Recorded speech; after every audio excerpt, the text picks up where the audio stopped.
Revenons à la qualité des soins en CHSLD un peu partout au Québec, notamment au centre Sainte-Dorothée à Laval. Vous reconnaissez Mme Véronique Yvon, qui est la vice-chef du Parti québécois. Mme Yvon, à la période de questions tout à l'heure, vous avez demandé une enquête. Dites-moi, est-ce qu'il n'y aurait pas lieu de tenir une enquête en bonne et due forme, non seulement à Sainte-Dorothée, mais partout au Québec, pour avoir l'état réel de la situation des soins dispensés à nos personnes âgées? Totalement, complètement. Je suis complètement d'accord avec vous sur ça.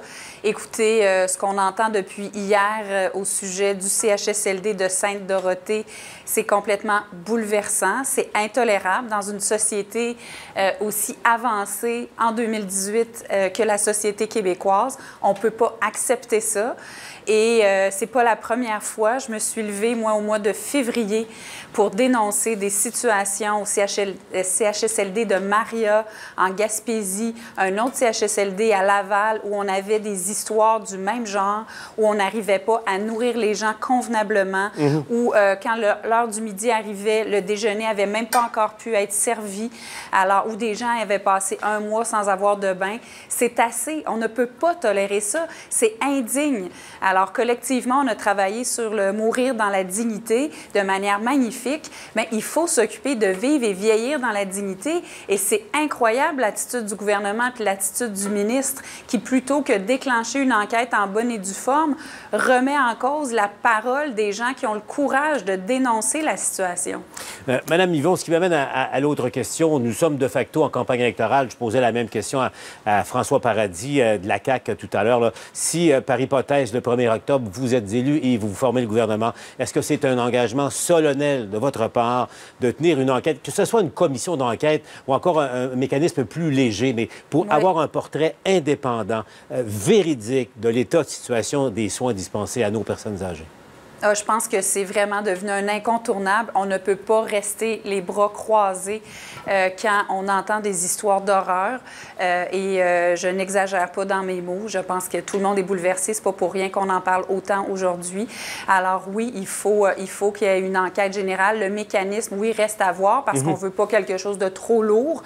Ça peut être un mandat d'initiative. Ça peut être quelque chose, un mandat qui est confié à la protectrice du citoyen, au vérificateur général, l'Assemblée nationale pour avoir un rôle là-dedans, pour faire ça de la manière la moins partisane possible. Mais c'est certain qu'il faut aller au fond des choses. C'est assez. Puis, il faut arrêter de prendre ça à la légère puis de blâmer les employés. Quand j'avais soulevé la question au mois de février, il y avait notamment eu une infirmière qui avait dénoncé une situation qui s'était faite suspendre et le premier ministre m'avait dit, il s'était engagé à dire non, personne ne doit pouvoir avoir des représailles parce qu'il parle publiquement. Mais quand le ministre de la Santé vient dénoncer des propos, vient dire que ce n'est pas exact, que ce n'est pas vrai et qu'il blâme les employés, c'est très grave parce que moi, j'ai envie de dire aux gens, dénoncer les situations. C'est pas ça qu'on souhaiterait. On souhaiterait que ça se passe bien puis qu'on puisse faire les choses correctement puis quand il y a un problème ici et là, on le règle comme il faut. Mais malheureusement, c'est pas ce qui se passe. L'autre enjeu qui est énorme, c'est la pénurie de ressources, c'est certain. Ça fait des mois qu'on demande au gouvernement préposé, infirmières, faut permettre des embauches massives pour sortir de ce cercle vicieux-là où, en plus, les situations étant tellement difficiles, c'est dur de devenir attrayant. Donc, il faut dire que oui, les services vont être au rendez-vous. Oui, on va engager les gens qu'il faut engager. Au-delà de la politique politicienne, disons-le, c'est un devoir de société de s'occuper de nos personnes âgées. L'autre, parce qu'on reçoit plein de commentaires et des courriels d'un peu partout au Québec, et un des problèmes, bien sûr, la qualité des soins professionnels comme tels, mais aussi la question élémentaire de la salubrité dans ces centres. Il y a des endroits où il n'y a plus de concierge après 16 heures, comme s'il n'y avait pas de besoin après 16 heures d'avoir quelqu'un qui fait du ménage sur place. Madame Yvon, question toute simple avant de vous laisser.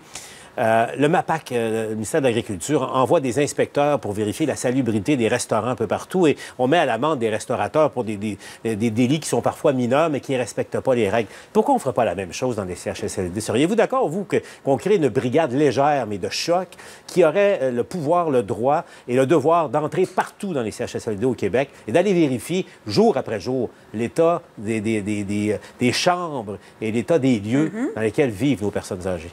Bien, tout à fait. Les personnes âgées, Certaines d'entre elles, puis là, on a vu avec les déclarations d'employés disant que celles qui n'ont pas de famille, on les néglige encore plus parce que celles qui ont de la famille, on pourrait recevoir des plaintes. Vous vous imaginez le signal? Les plus vulnérables des vulnérables sont les personnes qu'on laisse pour compte. Alors, bien sûr qu'il faut de ces inspections-là.